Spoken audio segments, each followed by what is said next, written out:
Ele pode ser o serial killer mais prolífico da Polônia, pelo menos desde 1922, quando um esfaqueador, ainda não identificado, deixou 11 mulheres mutiladas em uma área rural próxima a Varsóvia. Mas a censura imposta pelo Estado deixa muito desse assustador caso um tentador mistério. Nós sabemos o nome do assassino, seu ano de nascimento e que ele nutria uma mórbida inclinação pela arte. Ele continua condenado por 6 brutais homicídios e supostamente confessou outros 14. Mas algumas fontes sugerem que essas confissões foram conseguidas através de coerção, numa tentativa da polícia limpar os arquivos de homicídios não solucionados. Este serial killer, pouco conhecido de muitos brasileiros, tentou explicar sua motivação para a polícia, mas a sua fala explicava apenas o primeiro dos seus crimes e falhava em explicar os 3 anos subsequentes de violência.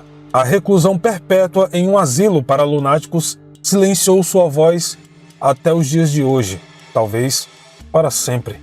Inevitavelmente, em virtude da natureza dos seus crimes e sua correspondência peculiar com a imprensa, este psicopata tem sido comparado com o londrino Jack o Estripador. A comparação é imprecisa em vários pontos. Apesar de ambos os assassinos estriparem suas vítimas femininas, nenhuma das vítimas identificadas deste polonês eram prostitutas. Se suas confissões forem verdadeiras, ele matou 4 vezes mais do que o estripador e operou por cerca de 3 anos, bem mais do que Jack, que totalizou 10 semanas. Mas ambos os assassinos ganharam suas notórias alcunhas de cartas escritas à imprensa, como o do nosso personagem de hoje, que foi atribuído por um jornalista o nome de Aranha Vermelha. Ele foi identificado, detido e encarcerado para o resto da vida. Olá, o meu nome é Daniel e seja muito bem-vindo ao canal Paralelo Metafórico. Antes do vídeo de hoje, eu gostaria de fazer a indicação de mais um projeto parceiro do nosso canal, que veio somar forças para engajar ainda mais o nicho de terror e mistério aqui no YouTube. E aí pessoal, aqui é o psicanalista Gustavo Negreiros. Eu estou aqui para te convidar a conhecer o meu canal. Recentemente eu comecei uma série de quadros especiais onde eu narro crimes inéditos, chocantes e revoltantes, e no final eu dou um parecer jurídico e psicológico sobre as motivações, reações e comportamentos das pessoas envolvidas nas histórias. E pra gente começar com tudo, eu quero te apresentar o caso da Lakeisha Johnson, que já está disponível lá no meu canal. Ela teve todos os seus filhos sequestrados, mas a história era tão absurda, tão ilógica, tão inimaginável que nem a polícia acreditou. E a Lakeisha se deu conta que seria mais difícil convencer os policiais do que conseguir o próprio resgate. Eu estou te esperando, estou te aguardando, espero que você conheça, tem vídeos incríveis para te ajudar, meu canal tá recheado de conteúdo e tem muita coisa boa vindo pela frente. Vai lá, se inscreva, conheça, assista, eu estou te esperando, estou te aguardando e até a próxima, pessoal!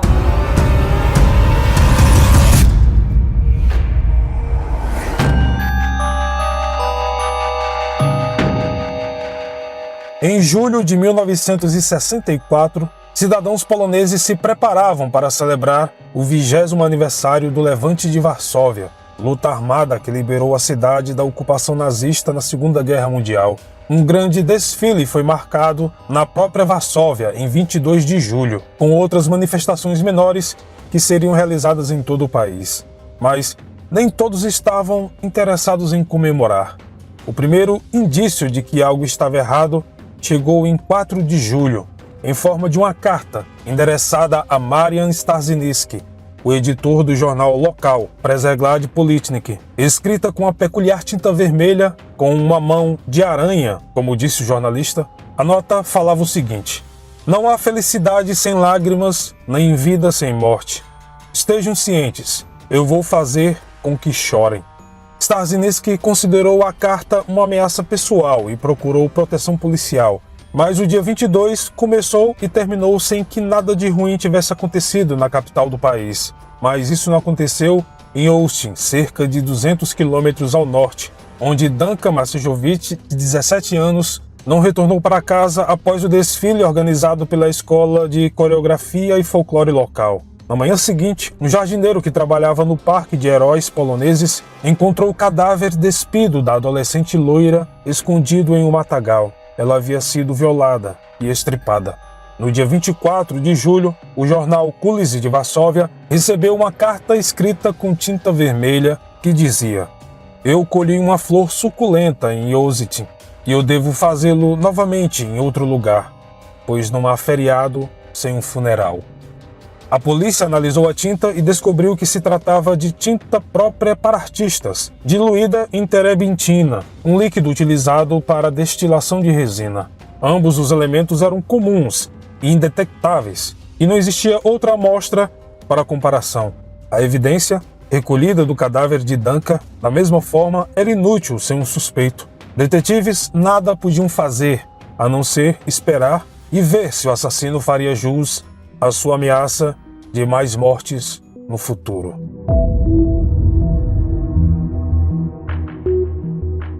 No dia 16 de janeiro de 1965, o jornal Rzeszy Varsóvia publicou a fotografia de Anilta Kaliniak, de 16 anos, que foi selecionada para comandar o desfile estudantil em Varsóvia no dia seguinte. Kaliniak vivia em Praga, um subúrbio a leste da capital. No dia seguinte à publicação de sua foto no jornal, ela caminhou até a celebração por uma ponte que cobria o rio Vistula, mas acabou cansando e pediu uma carona de volta com o motorista de caminhão local. Ele a deixou a 2 quarteirões de sua casa, mas ela nunca chegou ao seu lar.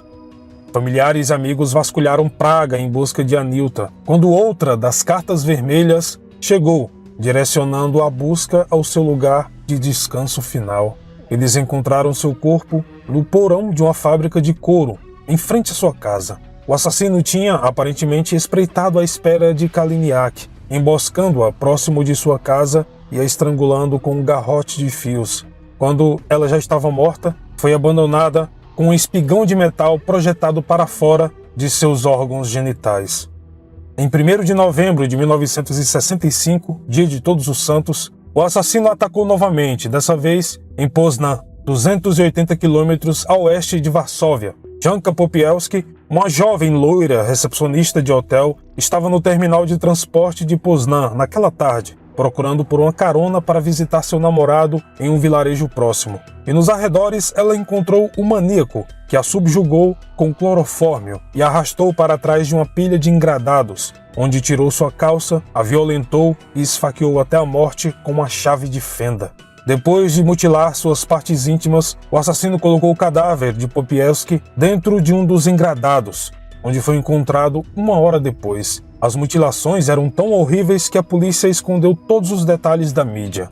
Depois que Popielski foi encontrada morta, a polícia fez um cerco a todos os trens e ônibus que deixavam Poznan, procurando por um homem com roupas ensanguentadas.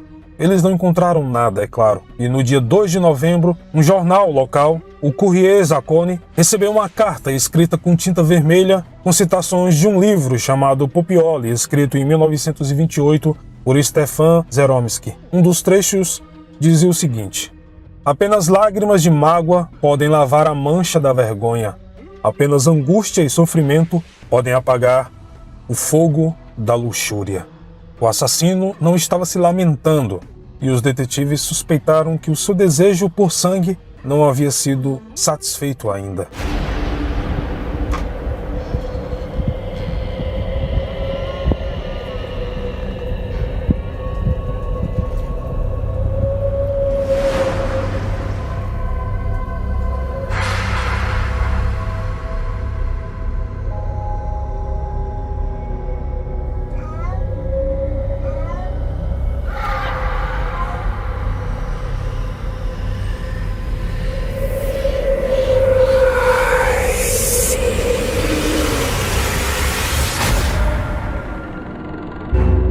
A Polônia marcou um feriado duplo em 1º de maio de 1966, celebrando o Dia do Trabalho e o Dia de Regozijo do Partido Comunista.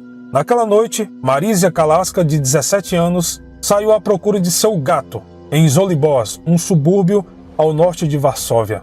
Ela nunca retornou para casa. O pai de Marysia, por sua vez, logo foi procurar por sua filha e a encontrou em um barracão atrás da casa, morta e terrivelmente mutilada, com vários cortes em suas coxas.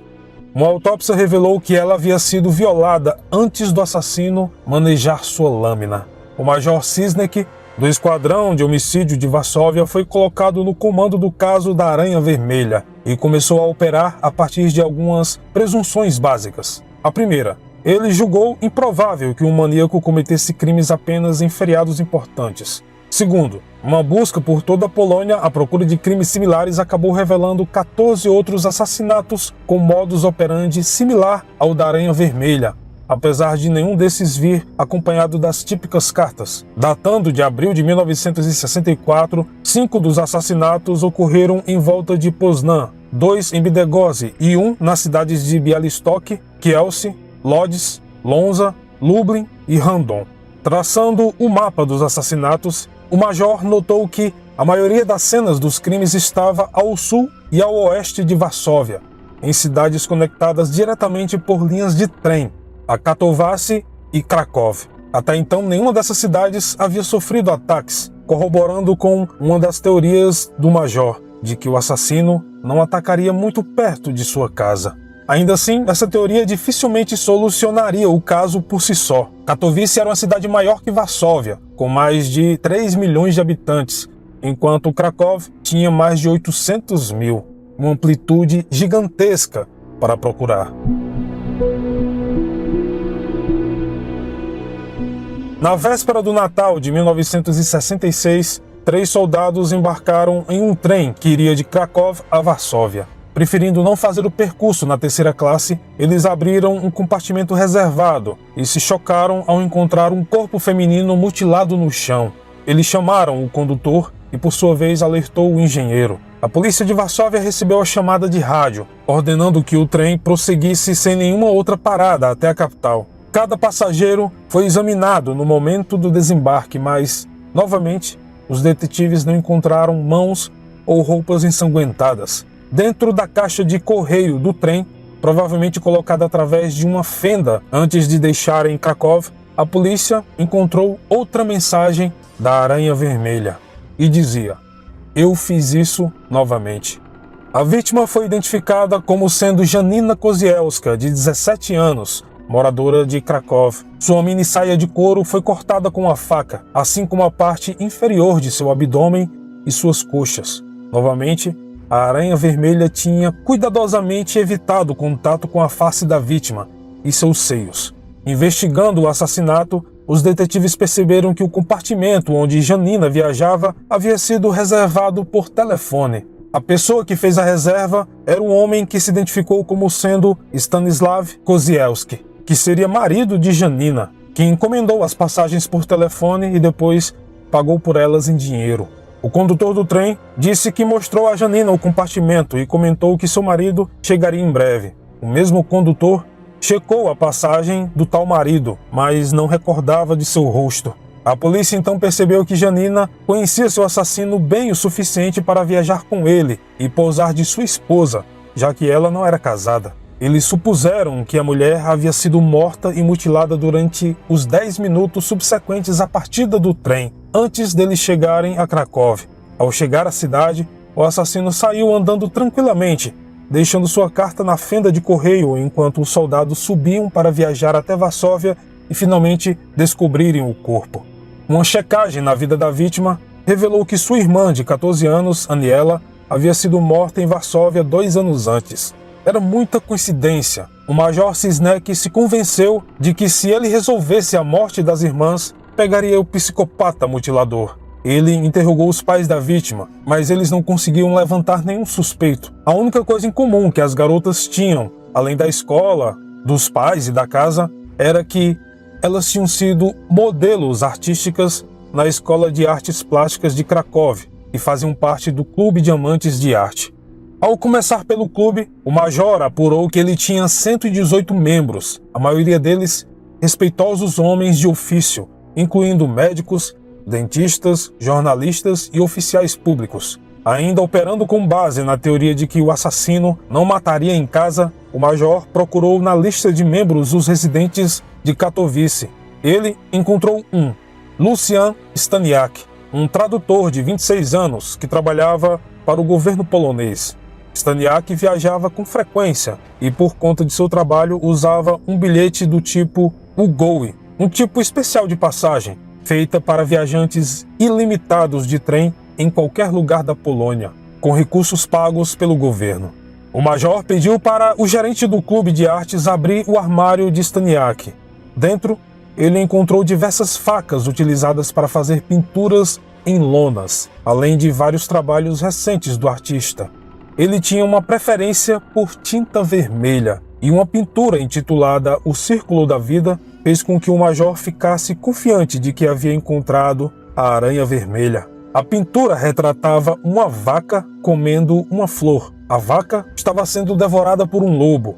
O lobo morto por um caçador. O caçador atropelado por uma mulher e a mulher deitada no chão com seu abdômen aberto e flores brotando da ferida.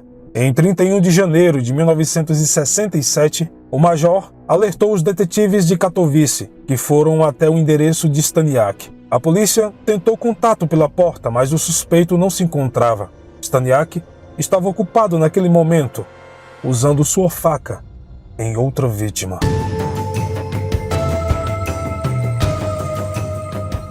Staniak havia pegado um trem de Lodz naquela manhã. Ele estava à procura de presas. O homem escolheu Bożena Rakiewicz, uma linda estudante de 18 anos do Instituto de Artes Cinematográficas, e a levou para a estação de trem da cidade por volta das 18 horas. Lá, dentro de um abrigo construído para viajantes presos em virtude do mau tempo, ele surpreendeu a jovem com uma garrafa de vodka, cortou sua saia e sua roupa íntima, e então, com seu jeito peculiar, a matou e cortou.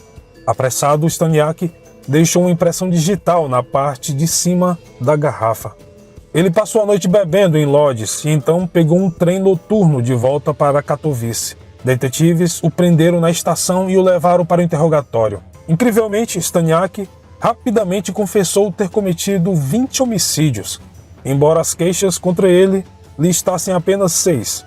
O homem contou à polícia que seu primeiro assassinato foi em 1964. Ele foi acusado por uma tragédia familiar. Seus pais e sua irmã estavam passando por uma rua coberta por gelo, enquanto foram atingidos e mortos por um carro em alta velocidade. O motorista, uma jovem esposa de um piloto da Força Aérea Polonesa, foi absolvida das acusações de direção imprudente e assassinato. Staniak ansiou por vingança, mas tinha medo de matar o alvo de sua raiva, já que facilmente ele seria considerado o principal suspeito. Então, segundo ele, começou a procurar por vítimas parecidas, jovens, mulheres, loiras, selecionando-as através de uma foto de jornal. Quando matou a primeira, descobriu que gostava do ato e continuou fazendo o seu, digamos, trabalho. Julgado por 6 homicídios em 1967, Staniak foi condenado à morte, sentença que posteriormente foi comutada para a prisão perpétua após ele ter sido considerado insano. Até hoje, as autoridades polonesas não falam sobre ele. Aparentemente, Staniak é alguém que deve ser esquecido para sempre. Sua história tem hoje um status de lenda urbana e muitos nem sequer acreditam que um dia ele existiu. O homem supostamente está vivo, morando em um asilo para doentes mentais. E há quem diga que o predador, que hoje teria quase 80 anos, ainda gosta de pintar. As outras 14 vítimas de sua matança nunca foram identificadas, pelo menos não publicamente. Os detalhes de seus crimes continuam obscuros, e a especulação de que ele pode ser inocente em alguns desses ou todos esses casos continua. Em 2009, um livro escrito por Harvey Rosenfield, intitulado Depravação, a narrativa de 16 serial killers, é comentado que o autor tentou contato com o chefe de polícia de Varsóvia na esperança de ter acesso aos arquivos do caso. Como ele cita no livro, não recebeu nenhuma resposta. Qualquer que seja a verdade, ninguém melhor do que a Aranha Vermelha para comentar, mas isso é algo que provavelmente nunca irá acontecer. Para se ter uma ideia da ocultação de sua identidade, o nome de Lucian Staniak não existe em nenhuma das listas de pacientes de hospícios em toda a Polônia. Durante a década de 1960, na Polônia, os jornais eram preenchidos com artigos enaltecendo o povo polonês. os aspectos obscuros da vida eram renegados, ou, na melhor das hipóteses, tratados superficialmente. Para os líderes da Polônia, tudo sobre o socialismo polonês era bom. O mal era para ser encontrado apenas nas nações imperialistas. Isso nos leva a crer que simplesmente apagaram Lucian Staniak da história da Polônia para que o país não propagasse coisas ruins para o exterior. O que sabemos sobre a Aranha Vermelha são recortes de jornais, publicações feitas anos depois, ou comentários de pessoas que vivenciaram toda esta situação. O certo é que o maníaco realmente existiu. Apesar de sua ocultação, ele aterrorizou mulheres em toda a Polônia na década de 60.